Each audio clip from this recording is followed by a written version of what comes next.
या कुन्देन्दुतुषारहार धवला या शुभ्रवस्त्रावृता या वीणावर दण्डमण्डितकरा या श्वेतपद्मासना या ब्रह्मा अच्युत शंकर प्रभृतिर्देवैः सदा वन्दिता सा मां पातु देवी सरस्वती निःशेषजाड्यापहा। बड़ों को प्रणाम, छोटों को स्नेह और आशीष। मैं हूँ राजेश त्रिपाठी। स्वागत है आपका मेरे चैनल धर्म दर्पण में। आपसे आग्रह है इसके वीडियो लाइक और शेयर करें। कृपया मेरे चैनल को सब्सक्राइब कर लें। सब्सक्राइब करने के लिए वीडियो के नीचे जो लाल रंग से अंग्रेजी में लिखा सब्सक्राइब है उसमें क्लिक कर देना है। उद्देश्य यही है कि धर्म का संदेश दूर दूर तक जाए, क्योंकि धर्म की हानि हो रही है। रामायण गीता आदि विस्मृत होते जा रहे हैं। हम चाहते हैं इसी बहाने कुछ राम कथा के माध्यम से, कुछ धार्मिक जो कथाएं हैं उसके माध्यम से जन जन तक धर्म की बात पहुँचे। तो फिर एक बार बता दें कि मेरे उसमें 2 सेक्शन है। एक तो धर्म दर्पण जो मुख्य चैनल का नाम है, और एक है राम कथा। धर्म दर्पण के अंतर्गत हम लोग विचित्र विचित्र जो धार्मिक कथाएं हैं, रामायण से ली गई, महाभारत से ली गई और भी दूसरे ग्रंथों से ली गई, ऐसी ऐसी जो कथाएं हैं जो कहीं वर्णित हैं, उनको हम प्रस्तुत करते हैं। तो आज जो है, आज हम मेघनाद से संबंधित एक कथा प्रस्तुत कर रहे हैं। रामायण, वाल्मीकि रामायण में भी इसका उल्लेख है और रामचरितमानस में भी इसका उल्लेख है, मगर कुछ चीजें हैं जो उसमें नहीं है, जो यहाँ प्रस्तुत की जा रही। शीर्षक है इसका, शीर्षक ही अपने आप में उत्सुकता जगाने वाला है। क्यों हंसा मेघनाद का कटा सिर। मेघनाद रावण का ज्येष्ठ पुत्र। मेघनाद रावण और मंदोदरी का सबसे ज्येष्ठ पुत्र था।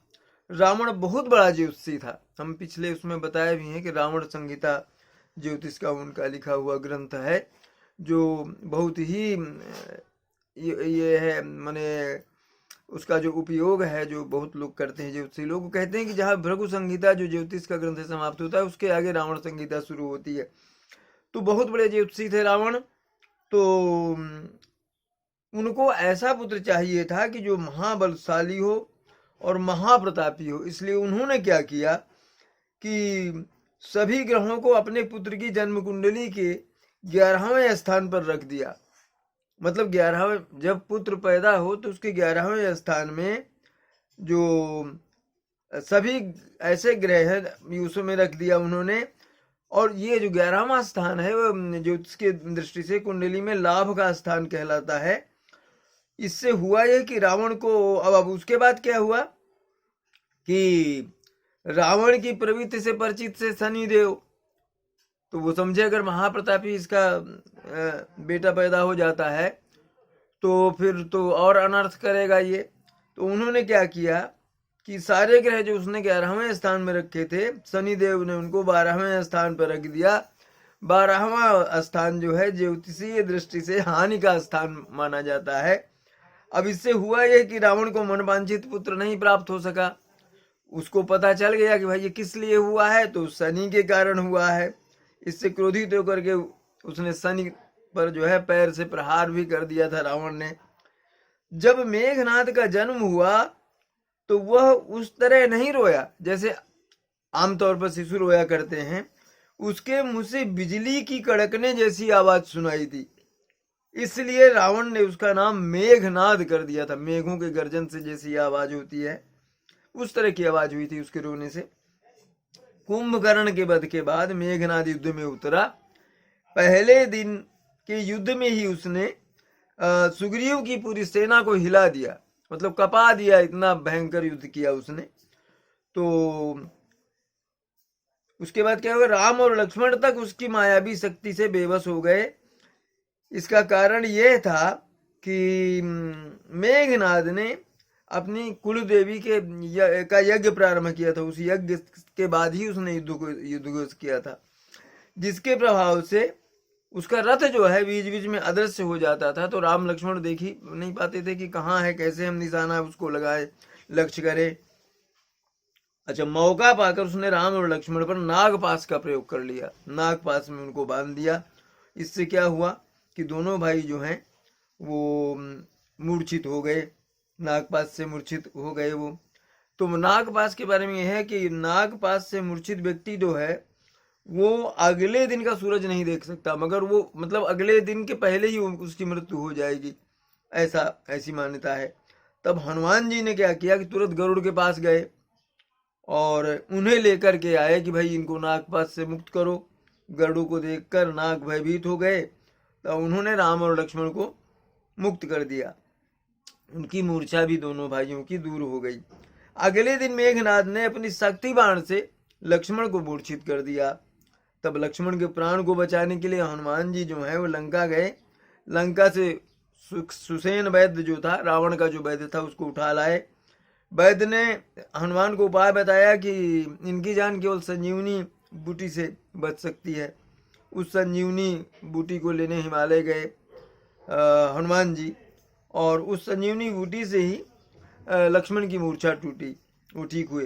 तीसरे दिन विभीषण के कहने पर लक्ष्मण वहां जहां पहुंचे जहां मेघनाद अपनी कुलदेवी का यज्ञ करवा रहा था, जिसके बल पर वो अदृश्य हो जाता था। और ये यज्ञ में कुलदेवी की पूजा करते समय हथियार उठाने की मनाही थी। माने तुम जब पूजा में बैठे होगे, मेघनाद के लिए कहा गया था, उस समय तुम हथियार कोई नहीं उठा सकते। परंतु फिर भी वहां रखे यज्ञ के जो पात्र हैं उनकी मदद से मेघनाद लक्ष्मण से बचते हुए सकुशल जो है लंका पहुंच गया। चौथे दिन लक्ष्मण ने मेघनाद का वध कर दिया। मेघनाद का एक नाम इंद्रजीत भी था। वह इंद्र को जीतकर लंका ले आया था, इसीलिए उसका नाम इंद्रजीत पड़ा। जिसने इंद्र को जीत लिया हो ऐसा व्यक्ति। मेघनाद श्री राम और लक्ष्मण को मारना चाहता था। एक युद्ध के दौरान उसने सारे प्रयत्न किए, लेकिन प्रयत्न के बावजूद वह सफल नहीं हो पाया अपने उसमें। इंद्रजीत जो है सफल नहीं हो सका। इसी युद्ध में लक्ष्मण के घातक बाणों से मेघनाद जो है वो मारा गया, उसका वध हो गया मेघनाद का। और उसके बाद क्या हुआ कि उन्होंने, लक्ष्मण ने उसके सिर को धड़ से अलग कर दिया और श्री रामचंद्र जी को उसका सिर जो है दे दिया। उसे बानर और ऋक्ष जो है देखने लगे। तब श्री राम ने कहा कि इसके सिर को सुरक्षित रख दो, इसके सिर को सुरक्षित रख दो, संभाल कर रखो। श्री राम ने मेघनाद की मृत्यु की सूचना मेघनाद की पत्नी सुलोचना को देना चाहा। उन्होंने मेघनाद की एक भुजा बाण के सहारे रावण के महल में पहुंचा दी। वो भुजा जब मेघनाद की पत्नी सुलोचना ने देखी तो उसे विश्वास ही नहीं हो रहा था कि उसके पति की मृत्यु हो चुकी है। उसने भुजा से कहा, अगर तुम वास्तव में मेघनाद की भुजा हो तो पूरा हाल लिखकर बतलाओ तो, और मेरी दुविधा जो है उसको दूर कर दो, लिख दो सब। सुलोचना को इतना कहते ही, सुलोचना के इतने कहते ही भुजा जो है वो हिलने लगी, कटी हुई मरी हुई भुजा हिलने लगी। तब एक सेविका जो है खड़िया चाक लिखने वाला लाकर उसके हाथ में रख दी, मेघनाद के कटे हुए हाथ में रख दी। उस कटे हुए हाथ ने आंगन में लक्ष्मण जी के प्रशंसा के वाक्य लिख दिए, लक्ष्मण जी की प्रशंसा लिख दी वहां पर। अब सुलोचना को विश्वास हो गया कि युद्ध में उनके पति मेघनादी जो है वो वीर गति को प्राप्त हुए हैं। सुलोचना इस समाचार को जान रोने लगी। फिर वह रावण से मिलने गई। रावण को सुलोचना ने मेघनाद का कटा सिर लाने के कटा हाथ दिखाया और अपने पति का सिर मांगा। सुलोचना रावण से बोली कि अब मैं एक पल भी जीवित नहीं रहना चाहती, मुझे पति का सिर चाहिए जिसको लेकर मैं सती हो सकूं। तब रावण ने कहा, पुत्री थोड़ी प्रतीक्षा करो, मैं मेघनाद का सिर शत्रु के साथ लेकर आता हूं, मैं शत्रु का सिर भी ले आऊंगा। लेकिन सुलोचना को रावण की बात पर विश्वास नहीं हुआ।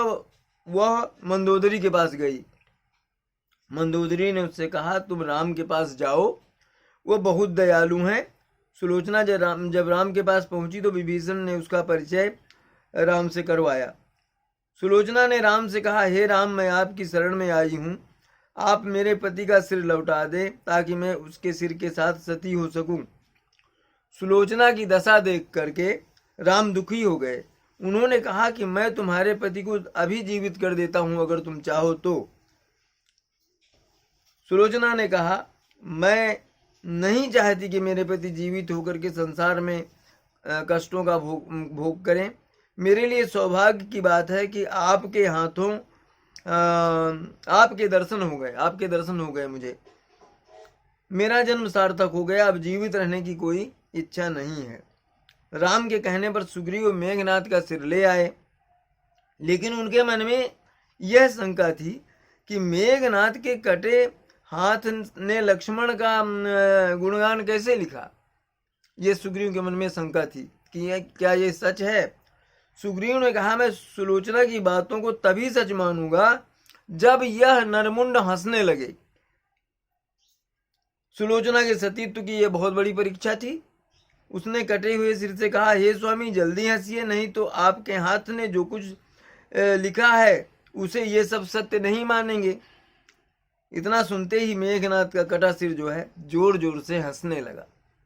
इसके बाद सुलोचना अपने पति का कटा सिर लेकर चली गई।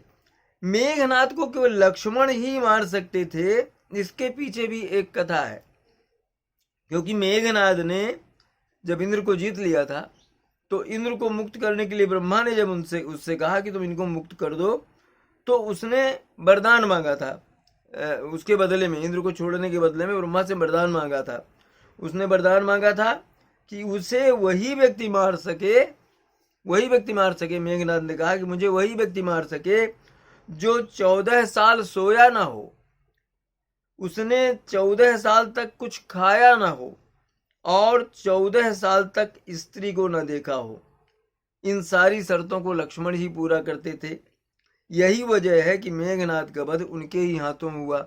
अब लक्ष्मण कैसे इन शर्तों को पूरा करते थे, ये अलग कथा है, इसे हम फिर आगे कभी प्रस्तुत करेंगे।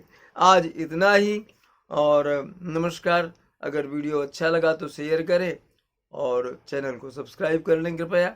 बस यही।